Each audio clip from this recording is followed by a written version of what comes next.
Oke. Oke, selamat sore semuanya. Perkenalkan, kami di sini dari kelompok keempat akan mempresentasikan hasil dari simulasi atau percobaan yang telah kami lakukan, yaitu ada T4, T5, T6 sampai T7.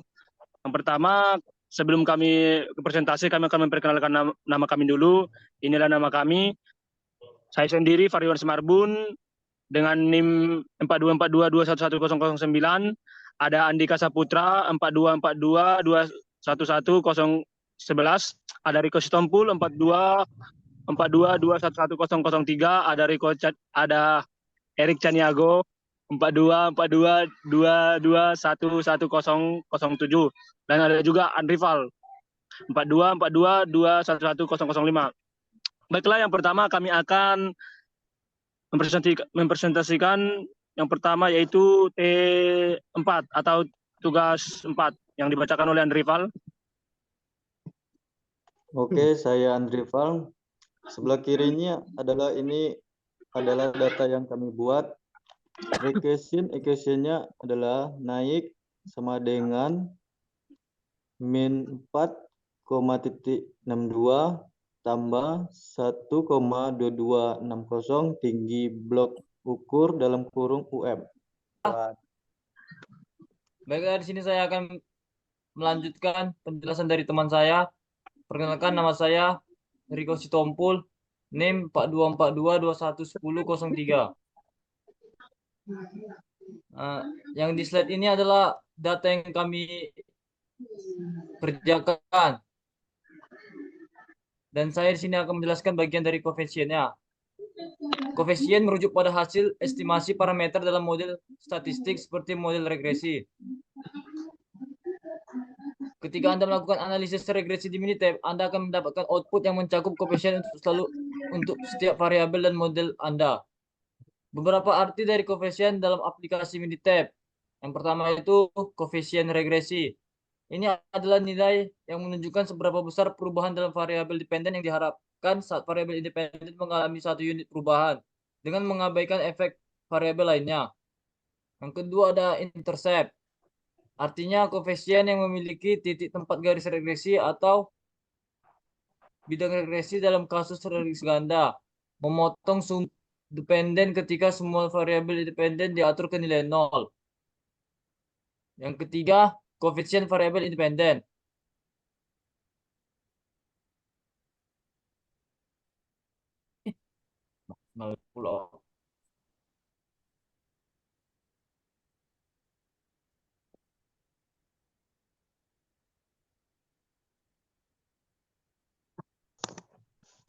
Koefisien ini setiap variabel independen dalam model regresi. Mereka menunjukkan seberapa besar variabel independen tersebut berkontribusi terhadap variasi variabel dependen. Yang keempat, koefisien penggali. Dalam beberapa jenis analisis, seperti analisis ANOVA atau analysis of variance, koefisien penggali digunakan untuk menghitung nilai perkiraan efek dari faktor-faktor yang berbeda. Minitab biasanya menyajikan koefisien bersama dengan informasi tambahan seperti standar error, nilai T statistik, dan nilai p-value yang membantu dalam mengevaluasi signifikan statistik dan koefisien tersebut. Koefisien yang didata akan saya bacakan. Kopsekopnya konstan min 4,62, 1,31, T-value-nya min 3,54, P-value-nya 0,001, tinggi blok ukur atau UM, kosekosnya 1,2260, T-value-nya 31,70, P-value-nya 0,000. Sekian mungkin dari penjelasan dari saya. Selanjutnya akan dilanjutkan oleh rekan saya. Terima kasih.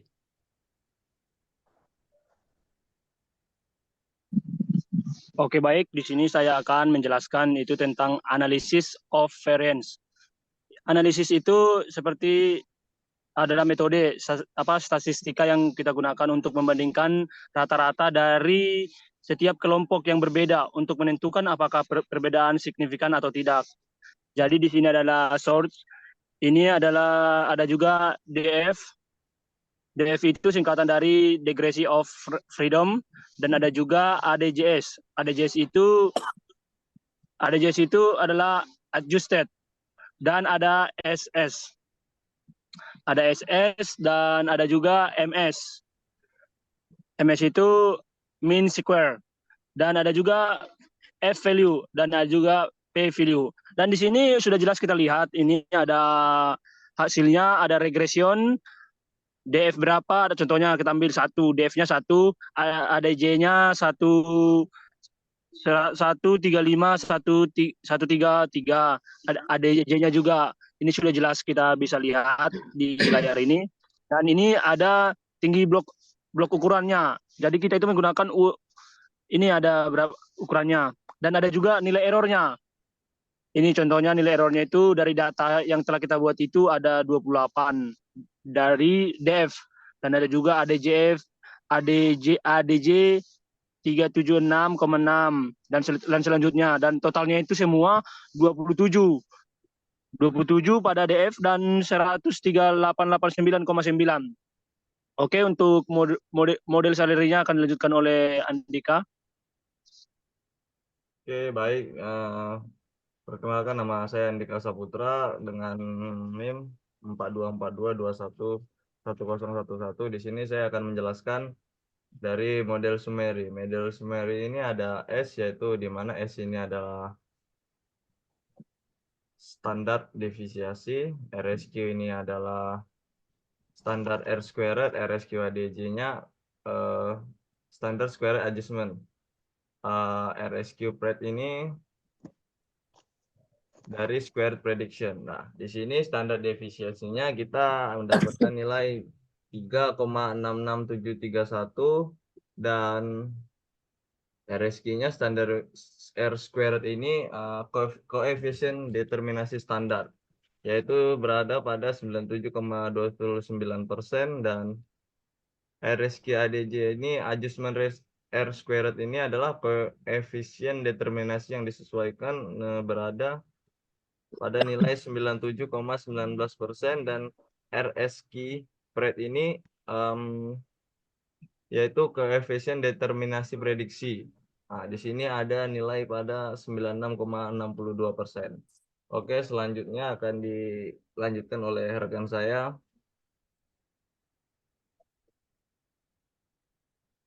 Baik, Assalamualaikum warahmatullahi wabarakatuh. Perkenalkan, nama saya Erik Caniago. Di sini saya akan menjelaskan bagian fit and diagnostic for unusual observation. Oke, di sini ada data-datanya di sebelah kiri dan kanan. Baik, saya akan menjelaskan dulu. Observation itu merujuk kepada satu unit data dalam satu set data. Setiap baris dalam lembar data Minitab mewakili satu pengamatan atau observation. Ini boleh menjadi satu rekod, contohnya satu pengukuran atau satu entry dalam satu. Kemudian saya akan menjelaskan, ini ada nilai naiknya. Kemudian fit itu adalah biasanya merujuk kepada bagaimana sesuai model statistik dengan data yang dianalisis. Ini boleh merujuk kepada sejauh mana model statistik cocok dengan data yang sebenarnya. Contohnya apabila menggunakan Minitab untuk menganalisis regresi linear, fit mungkin merujuk kepada sejauh mana garis regresi sesuai dengan titik data yang diberikan.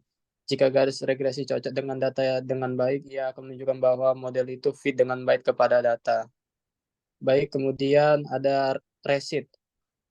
RESIT adalah singkatan untuk residual maksudnya ya, yang merujuk kepada perbedaan antara nilai yang diprediksi oleh model statistik dengan nilai sebenarnya dalam data. Dalam konteks analisis regresi, residual adalah perbedaan antara nilai sebenarnya dan pembolehan bergerak. Contohnya nilai sebenar dari data yang diamati dan nilai yang diprediksi oleh model regresi. Baik, baru kemudian ada STD Resit. STD Resit itu maksud singkatannya adalah standar residual yang merujuk kepada nilai residual yang telah dinormalisasi. Standar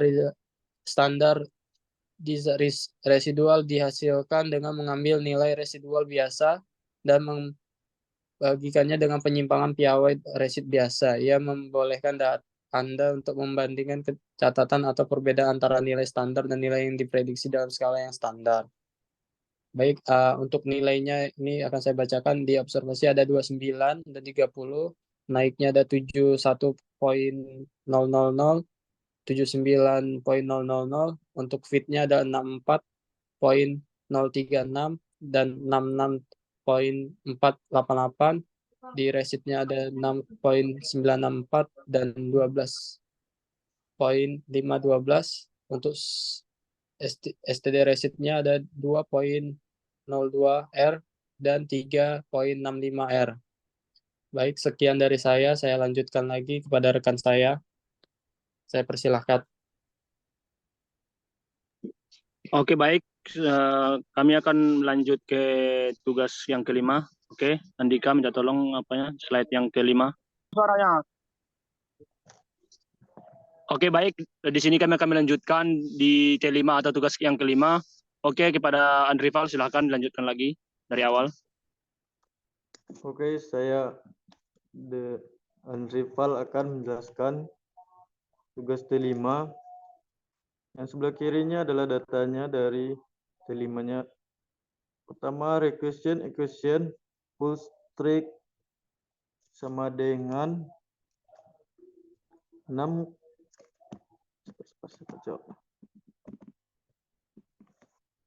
full strike sama dengan 6,56 tambah 2,49 with legs tambah 0,00225 dek. Dan selanjutnya conveyance-nya akan dijelaskan oleh rekan saya.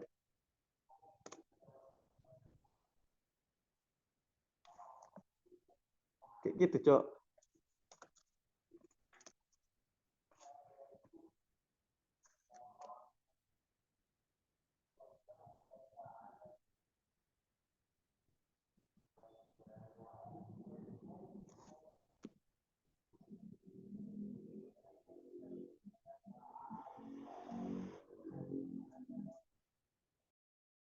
Riko.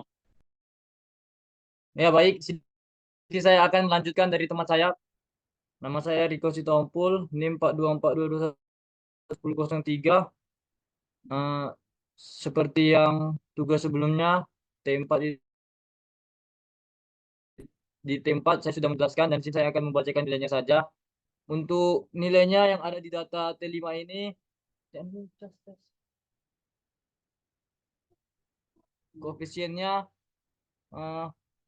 koefisiennya itu ada 6,56. Koefisien standar error koefisiennya itu ada 2,91, T value-nya 2,25, P value-nya 0,034 untuk konstannya. Untuk wear length-nya 2,491, 0,253, T value-nya 9,83, P value-nya 0,000 dan VIF-nya 1,10. Untuk di height-nya di koefisiennya 0,000225, standar error koefisiennya ada 0,00738, T value-nya 0,30, P value-nya 0,763, VIF-nya 1,10. Itulah nilai dari data yang ada di T5. Selanjutnya akan dilanjutkan oleh rekan saya. Terima kasih.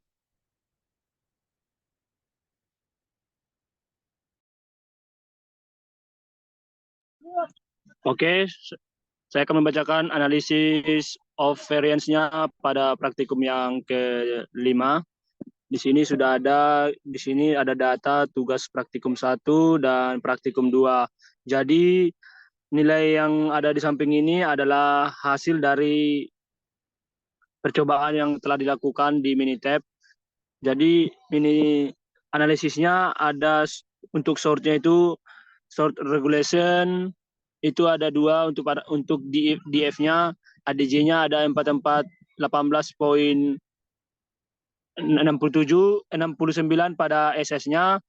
Untuk ADJ-nya 2209,35 dan seterusnya. Dan ini ada Werlengnya juga, ada juga ini ada 1 dan seterusnya. Ini bisa sangat jelas kita lihat, bisa kita lihat sendiri.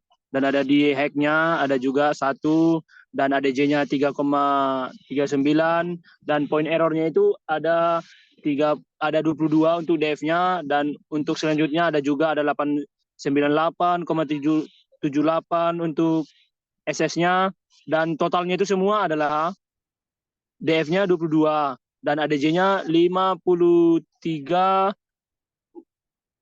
17,48. Oke, dilanjut oleh rekan saya.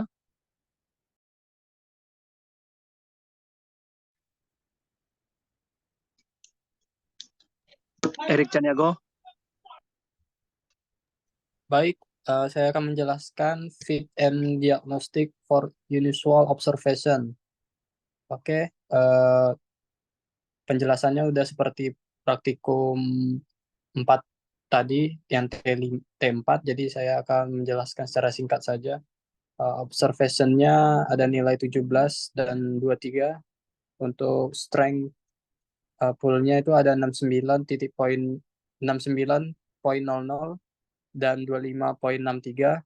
Untuk fit-nya ada nilai 57.73, 50 dan 50.23. Kemudian ada resitnya ada nilai 11.27 dan minus 24.60. Untuk STD resitnya ada 2.07 R dan minus 4.29 R. R itu adalah large residualnya. Oke, kemudian akan dilanjutkan oleh teman saya untuk bagian model summary-nya. Sekian dan terima kasih. Oke, baik. Terima kasih. Assalamualaikum warahmatullahi wabarakatuh. Selamat sore. Perkenalkan, nama saya Andika Saputra dengan NIM 4242211011. Di sini untuk T5 saya akan menjelaskan pada bagian model summary. Nah, di sini ada pada standar defisiasinya di sini ada 6,391770 dan RSQ-nya standar R squared-nya di sini ada 83,10% dan RSQ ADJ-nya ini standar R squared adjustment-nya ada pada 81,56% dan RSQ prediction di sini ada 73,73%.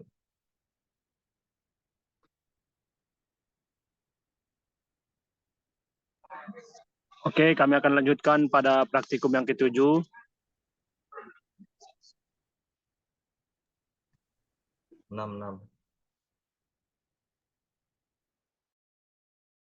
Konten namanya. 666. Oh, 6 ya? Mana 6-nya?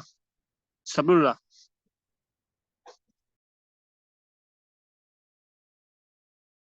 Diperhatikanlah moderator. Langsung aja bilang 6 dah. Soalnya cuma T7 aja tuh, dari T5 langsung T7 kan. Oh, ini T6-nya ya. Oh iya ya. Itu kan juga tugas praktikum 1 ini. Ini apa T berapa ini? T6. Itu yang dikata T6 ini ya. Ini semua nih T6 nih. Ini ya. Oke. Nah, Ingat ya, nomor 1, nomor 2, si Riko, nomor 3 aku, nomor 4 si Erik. Andri Pal. Ntar dulu aku biar aku bilang, oke? Kata aja nanti ya Dik. ya. Aku yang pertama ya. Diam, biar aku apakan ya. Oke, baik, kami akan melanjutkan ke praktikum yang ke-6. Oke, kepada Andrival silakan. Oke, saya Andrival akan menjelaskan praktikum ke-6. Tugas praktik 1, dari hasil analisis menggunakan metode probabilitas binomial, probabilitas untuk memiliki 4 resistor dengan hambatan 1 kilo ohm dari 8 sampel acak adalah sebesar 0,136137 atau setara 1361%. Dan selanjutnya akan dijelaskan oleh rekan saya.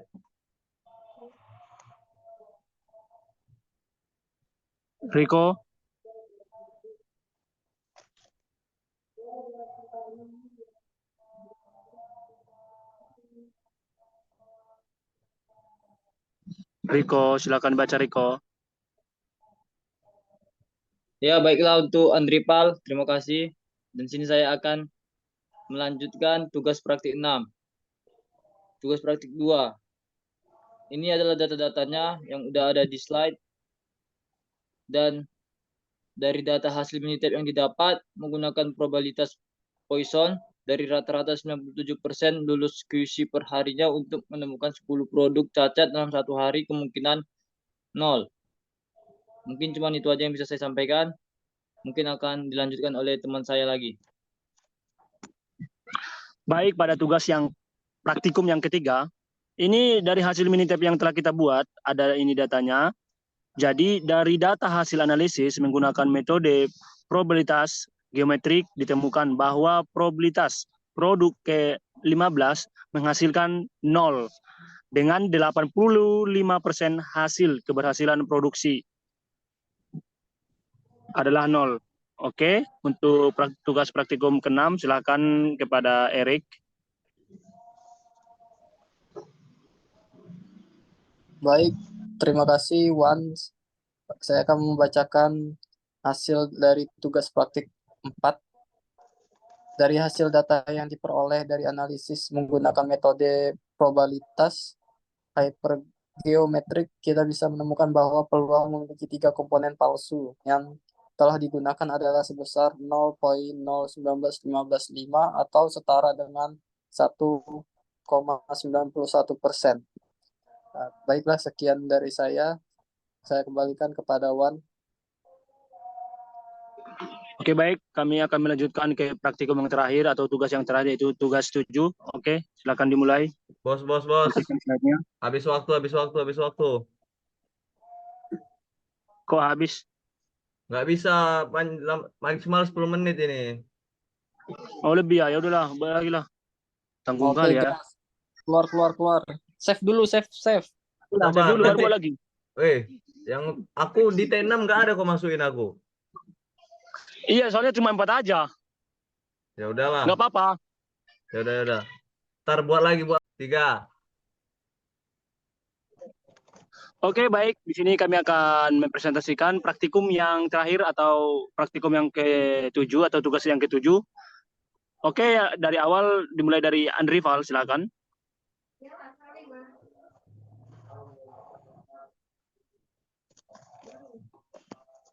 Oke, saya Andrival akan menjelaskan tugas ke-7.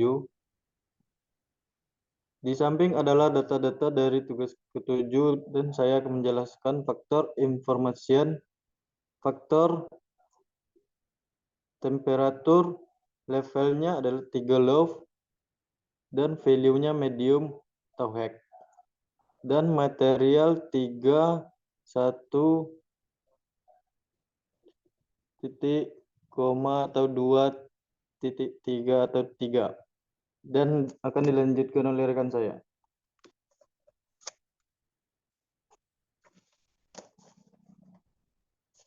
Oke, saya akan membacakan analisis of variance. Ini adalah source-nya adalah model, ada linear, ada temperatur atau suhunya, ada materialnya, ada two-way interaction, temperature, material, dan juga ada errornya. Dan totalnya ada di sini semua. Jadi dari hasil data yang telah kita buat ini, bisa kita lihat ini. Ada DF-nya berapa sampai ke bawah, modelnya berapa, ADJ-nya modelnya berapa, linearnya berapa, temperaturnya, dan seterusnya. Untuk selanjutnya bisa dijelaskan untuk modelnya kepada rekan saya, Andika, silakan.